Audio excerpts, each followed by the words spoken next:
ഗസയെ പിടിച്ചെടുക്കാനും സൈനിക ഭരണം സ്ഥാപിക്കുവാനും ഫലസ്തീനികളെ പൂർണ്ണമായും നിയന്ത്രിക്കാനും ഒരുങ്ങിയുള്ള പദ്ധതികൾക്കാണ് ഇസ്രായേൽ യുദ്ധ ക്യാബിനറ്റ് അംഗീകാരം നൽകിയിരിക്കുന്നത്. നിലവിൽ ഹമാസിന്റെ ഭരണ സംവിധാനത്തെ തകർക്കാനായി ഭരണ നേതൃത്വത്തിലുള്ളവരെ ഞെരിച്ചു പിടിച്ച് കൊല്ലുക എന്നതാണ് ഒന്ന്. അടുത്ത ഘട്ടം ഗസയിലെ മാനുഷിക സഹായ വിതരണത്തിന്റെ നിയന്ത്രണം ഇസ്രായേൽ സേന ഏറ്റെടുക്കുക എന്നതാണ്. അതോടെ ഹമാസിന് ഒരു വസ്തുക്കളും കിട്ടുന്നില്ല എന്ന് ഉറപ്പാക്കാം എന്നാണ് ഇസ്രായേലിന്റെ കണക്ക് കൂട്ടൽ. മൂന്നാമത്തെ കാര്യം, ഹമാസ് പോരാളികളല്ല എന്നുറപ്പുള്ള സാധാരണ ജനങ്ങളെ പരിശോധിച്ച് ഉറപ്പുവരുത്തിയ ശേഷം പ്രത്യേക കേന്ദ്രങ്ങളിലേക്ക് മാറ്റുക എന്നതാണ്. വെള്ളവും ഭക്ഷണവും ഇവർക്ക് മാത്രം നൽകുക, ബാക്കിയുള്ളവരെ മുഴുവൻ ഉപദ്രവിക്കുകയും പരമാവധിയും ആക്രമിക്കുകയും ചെയ്യുക. ഈ പദ്ധതികൾക്കായി പുതിയ ആയിരക്കണക്കിന് റിസർവ് സൈനികരെ ഗസയിലേക്ക് റിക്രൂട്ട് ചെയ്യാൻ ഒരുങ്ങുകയാണ് ഇസ്രായേൽ. എന്താണ് ഇസ്രായേലിന്റെ നീക്കം? ബി.കെ. സുഹൈൽ പറയും. ഗസയിലെ യുദ്ധ നിയമങ്ങളെല്ലാം മാറ്റിയെഴുതുകയാണ് ഇസ്രായേൽ. ഗസയെ സമ്പൂർണ്ണമായും പിടിച്ചെടുക്കുക, ഇസ്രായേൽ സൈന്യത്തിന്റെ കീഴിൽ ഗസയെ കൊണ്ടുവരിക എന്നുള്ളതാണ് ലക്ഷ്യം.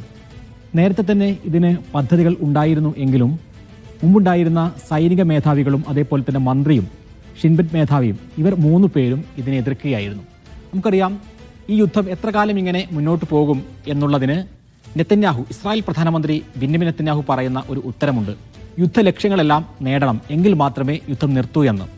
ആ യുദ്ധലക്ഷ്യങ്ങൾ ഏതൊക്കെയെന്ന് നമുക്കറിയാം. ഒന്ന്, ഹമാസിനെ പൂർണ്ണമായും നശിപ്പിക്കുക. രണ്ട്, ബന്ദികളെ തിരിച്ചുകൊണ്ടുവരിക. മൂന്നാമത്തേത്, ഗസയിൽ നിന്നും ഇനി ഇസ്രായേലിന് ഒരു ഭീഷണി ഇല്ല എന്നുറപ്പാക്കുക. ഇത് മൂന്നുമാണ് ഈ യുദ്ധത്തിന്റെ ലക്ഷ്യമായി നെതന്യാഹു അടിവരയിട്ട് പറഞ്ഞിട്ടുള്ളത്. പക്ഷേ ഇത്രയും കാലമായിട്ടും 19 മാസമായിട്ടും അത് നേടിയെടുക്കാൻ നെതന്യാഹുവിന് സാധിക്കുന്നില്ല. ഇനി അത് ആ ലക്ഷ്യം നേടുക എന്നുള്ളത് സാധ്യമല്ല എന്നുള്ളതായിരുന്നു ഈ മൂന്ന് പേരുടെയും അഭിപ്രായം. നേരത്തെ പ്രതിരോധ മന്ത്രിയായിരുന്ന യോവ് ഗാലൻ, നേരത്തെ IDF-ന് അതായത് ഇസ്രായേൽ സേനയുടെ മേധാവിയായിരുന്ന ഹെർസി ഹലവി, അതേപോലെ തന്നെ ഷിൻബെറ്റ് എന്ന് പറയുന്നത് ഇസ്രായേലിന്റെ ആഭ്യന്തര സുരക്ഷാ സേനയാണ്, അതിന്റെ മേധാവിയായിരുന്ന റോനൻ ബാർ. ഈ മൂന്ന് പേരും ഇത് നടക്കാത്ത സംഗതിയാണ് എന്ന് നെതന്യാഹുവിനെ ഓർമ്മിപ്പിച്ചുകൊണ്ടേയിരുന്നു. പക്ഷേ നെതന്യാഹുവിന് ഈ യുദ്ധം അവസാനിച്ചു കഴിഞ്ഞാൽ അദ്ദേഹത്തിന് വരാൻ പോകുന്നത് ജീവിതത്തിലെ ഏറ്റവും വലിയ തിരിച്ചടിയാണ്. കാരണം പ്രധാനമന്ത്രി എന്ന സ്ഥാനത്ത് നിന്നും അദ്ദേഹത്തിന് പടിയിറങ്ങേണ്ടി വരും. കാരണം അത്രയും വലിയ കേസുകൾ നിലനിൽക്കുന്നു, ഒപ്പം ഇലക്ഷനും മുന്നിൽ നിൽക്കുന്നു. ആ ഇലക്ഷനിൽ ജയിക്കുമോ എന്നുള്ള കാര്യത്തിൽ ഉറപ്പില്ല. അതുകൊണ്ട് തന്നെ ഈ യുദ്ധം ഇങ്ങനെ തുടർന്നു പോവുക എന്നുള്ളതാണ് സേഫ് എന്ന് നെതന്യാഹുവിന് അറിയാം. അതുകൊണ്ട് തന്നെ ഈ യുദ്ധം ലക്ഷ്യം നേടിയെടുക്കാൻ ഒരു പദ്ധതി ഉണ്ടാക്കി തരണം എന്ന് ഈ മൂന്ന് പേരെയും മാറ്റി അതിനു പകരം മറ്റുള്ള ആളുകളെ സ്ഥാപിച്ചുകൊണ്ട് നെതന്യാഹു ആവശ്യപ്പെടുകയായിരുന്നു. ഇയാൽ സമീർ എന്നുള്ള പുതിയ IDF-ന്റെ മേധാവിക്കാണ് അതിന്റെ ചുമതല നെതന്യാഹു നൽകിയിട്ടുള്ളത്. ഈ പദ്ധതിക്കാണ് ഏതായിരുന്നാലും യുദ്ധ ക്യാബിനറ്റ് ഇപ്പോൾ അംഗീകാരം നൽകിയിരിക്കുന്നത്. ഇയാൽ സമീർ പ്ലാൻ വരച്ചു. ആ പ്ലാനിന് ഇപ്പോൾ നെതന്യാഹുവിന്റെ യുദ്ധ ക്യാബിനറ്റ് അംഗീകാരം നൽകിയിരിക്കുകയാണ്. എന്താണ് ഇനി ഇതിന്റെ ഭാഗമായി നടക്കാൻ പോകുന്നത് എന്ന് നോക്കുകയാണെങ്കിൽ മൂന്ന് കാര്യങ്ങളാണ്. ഒന്ന്, ഗസയിലുള്ള ഹമാസിന്റെ സിവിൽ ഭരണം പൂർണ്ണമായും അവസാനിപ്പിക്കുക. നമുക്കറിയാം, ഈ വെടിനിർത്തൽ കാലയളവിലും അല്ലാത്ത സമയത്തുമെല്ലാം എത്രത്തോളം ഹമാസ് ശക്തമാണ് എന്ന് നമ്മൾ കണ്ടിരുന്നു. അവിടെയുള്ള സിവിൽ ഭരണകാര്യങ്ങളിൽ കൃത്യമായി തന്നെ അവർ ഇടപെടുന്നു. അവർക്ക് പോലീസ് സംവിധാനങ്ങളുണ്ട്, അതേപോലെ തന്നെ നിയമ സംവിധാനങ്ങൾ, ഭക്ഷണ വിതരണത്തിനടക്കമുള്ള കാര്യങ്ങൾ ഒക്കെ അവരുടെ കയ്യിലാണ് എന്ന് തെളിയിക്കപ്പെട്ട കാലമായിരുന്നു യഥാർത്ഥത്തിൽ വെടിനിർത്തൽ സമയം. അതുകൊണ്ട് തന്നെ ആ സിവിൽ ഭരണം തകർക്കുക, അതിൻ്റെ ശൃംഖല ആകെ തകർക്കുക. അതിന് വേണ്ടത് ഹമാസിൻ്റെ ഈ സിവിൽ ഭരണരംഗത്തുള്ള നേതാക്കളെ ഇല്ലാതെയാക്കുക എന്നുള്ളതാണ്. കഴിഞ്ഞ കുറേ ദിവസങ്ങൾ, ആഴ്ചകളായി ഇസ്രായേൽ ചെയ്തുകൊണ്ടിരുന്നത് സിവിൽ ഭരണരംഗത്തുണ്ടായിരുന്ന പ്രമുഖരെയെല്ലാം കൊന്നൊടുക്കുക എന്നുള്ളതാണ്. അതിൽ വലിയൊരു വിജയം നേടാൻ അവർക്ക് സാധിച്ചിരിക്കുന്നു. ഇനി രണ്ടാമത്തെ ഘട്ടം എന്ന് പറയുന്നത് പൂർണ്ണമായും അവിടേക്കൊരു സൈനിക ഭരണത്തിൻ്റെ കാര്യത്തിലേക്ക് ഹമാസിനെ മാറ്റി അവിടെ ഇസ്രായേൽ സൈന്യം ഭരിക്കുക എന്നുള്ളതാണ്. നേരത്തെ നമുക്കറിയാം, വെടിനിർത്തലിന് മുമ്പ് ആദ്യത്തെ യുദ്ധത്തിൻ്റെ ആദ്യത്തെ ഒരു 15 മാസവും അവർ 3 മേഖലകളിൽ മാത്രമാണ് സൈനിക സാന്നിധ്യം ഉണ്ടായിരുന്നത്.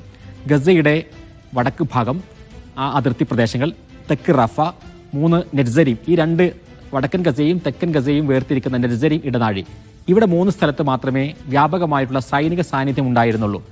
അതിനപ്പുറത്തേക്ക് പോയി കഴിഞ്ഞാൽ കുറേയേറെ സൈനികരുടെ മരണം കാണേണ്ടി വരും എന്നായിരുന്നു നേരത്തെ ഞാൻ പറഞ്ഞ 3 പേരും നെതന്യാഹുവിനോട് പറഞ്ഞിരുന്നത്. ഇപ്പോൾ ഏതായിരുന്നാലും ഇനി ലക്ഷ്യം വെക്കുന്നത് ഗസ ഒന്നാകെ സൈനിക ഭരണത്തിന് കീഴിലേക്ക് കൊണ്ടുവരിക എന്നുള്ളതാണ്. അതിൻ്റെ ഭാഗമായി ഇനി നടക്കാൻ പോകുന്നത് കുറേയേറെ സൈനിക കേന്ദ്രങ്ങൾ അവർ നിശ്ചയിക്കുന്നു.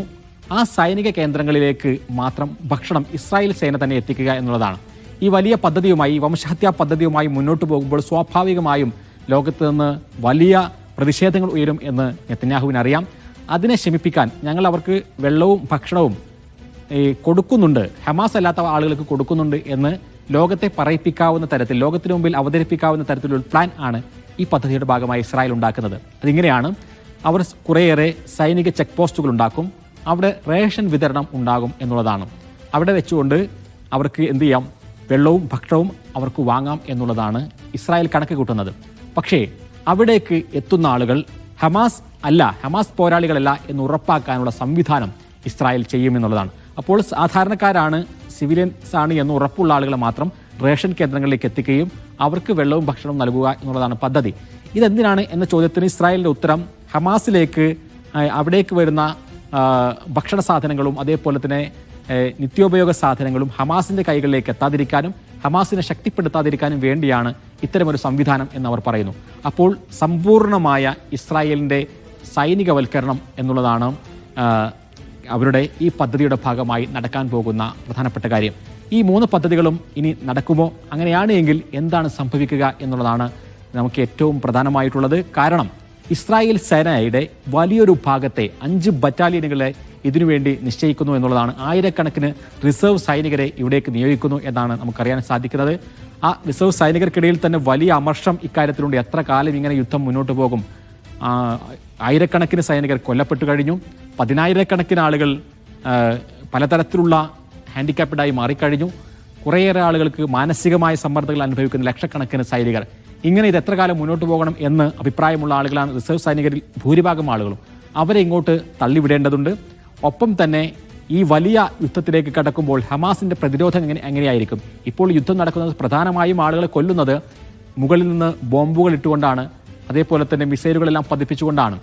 ഈ രൂപത്തിൽ സാധാരണക്കാർക്ക് നേരെ ഇത്രയും വലിയ ബോംബുകളും മിസൈലുകളും ഉപയോഗിച്ചുകൊണ്ടിരിക്കുന്ന ഈ ഘട്ടം അല്ല ഇനി നടക്കാൻ പോകുന്നത്. നേരിട്ടുള്ള ഏറ്റുമുട്ടലാണ്. നമുക്കറിയാം, ഇത്രയും വലിയ യുദ്ധം 18 മാസം കഴിഞ്ഞിട്ടും പലപ്പോഴും ഹമാസിന്റെ പ്രതിരോധം പലയിടങ്ങളിലും ശക്തമാണ്. അവർ ഏറെ ഇസ്രായേലി സൈനികരെ കൊല്ലുന്നു, വലിയ പ്രതിരോധങ്ങൾ ഒരുക്കുന്നു. അത് കൂടുതൽ ശക്തമാകാനുള്ള ഒരു സാധ്യതയും നേരിട്ടുള്ള ഈ കരയുദ്ധത്തിലുണ്ടാകും. അപ്പോൾ എങ്ങനെയായിരിക്കും ഈ ഒരു പദ്ധതി അവർക്ക് നടപ്പിലാക്കാൻ സാധിക്കുക? സമ്പൂർണ്ണമായി ഗസയെ പിടിച്ചെടുക്കാൻ നെതന്യാഹുവിന് സാധിക്കുമോ? ഹമാസിന്റെ പ്രതിരോധമുണ്ടാകുമോ? സാധാരണക്കാർ, ഈ പറഞ്ഞ സെപ്പറേഷൻ, സാധാരണക്കാർ ഹമാസ് എന്ന ഈ വേർതിരിവിനെല്ലാം സമ്മതിക്കുമോ? അവിടെ വന്നുകൊണ്ട് ഭക്ഷണം സ്വീകരിക്കുവാനുള്ള ആ ഒരു പദ്ധതി വിജയിക്കുമോ? ഇപ്പോൾ ഏതായിരുന്നാലും UN പറയുന്നത് ഈ പദ്ധതി ഒരിക്കലും പ്രയോജനകരമല്ല എന്നുള്ളതാണ്. UN അടക്കം വളരെ കൃത്യമായി നടക്കുന്ന UN വേൾഡ് ഫുഡ് പ്രോഗ്രാം അടക്കമുള്ള സംവിധാനങ്ങളിലൂടെ, അതേപോലെ തന്നെ കൃത്യമായ യുനർവ പോലെയുള്ള പദ്ധതികളിലൂടെ ആയിരുന്നു ഗസയിലുള്ള 21 ലക്ഷക്കണക്കിന് ആളുകൾക്ക് വെള്ളവും ഭക്ഷണവും നൽകാനുള്ള സംവിധാനങ്ങൾ ഉണ്ടായിരുന്നത്. സമൂഹ അടുക്കളകൾ അവിടെ ഉണ്ടായിരുന്നു. അത്രയും കൃത്യമായി സിസ്റ്റമാറ്റിക്കായി നടന്നു പോന്നിരുന്ന ഒരു സംവിധാനത്തെ ആകെ അട്ടിമറിക്കാൻ സമ്മതിക്കില്ല എന്നുള്ളതാണ് UN പറയുന്നത്. ഈ പോര്, അന്താരാഷ്ട്ര തലത്തിലുള്ള പ്രഷർ, അതേപോലെ തന്നെ ആഭ്യന്തരത്തിൽ ഹമാസ് ഉയർത്തുന്ന പ്രഷർ, ഇതിനെല്ലാം മറികടക്കാൻ ഇസ്രായേലിന് സാധിക്കുമോ? യുദ്ധലക്ഷ്യങ്ങൾ നേടാൻ സാധിക്കുമോ എന്നുള്ളത് നമുക്ക് കാത്തിരിക്കാം. യുദ്ധലക്ഷ്യങ്ങൾ നേടാൻ ഇസ്രായേലിന് സാധിക്കുമോ എന്നുള്ള BK സുഹൈലിന്റെ ആ ചോദ്യത്തിനപ്പുറം വിശദമായി തന്നെ BK സുഹൈൽ കാര്യങ്ങൾ പറയുകയും ചെയ്തു. എന്നാൽ BK സുഹൈൽ പറയുന്നതിനോടൊപ്പം തന്നെ UN ഇതുമായി ബന്ധപ്പെട്ട ശക്തമായ പ്രതിഷേധമാണ് രേഖപ്പെടുത്തിയത്.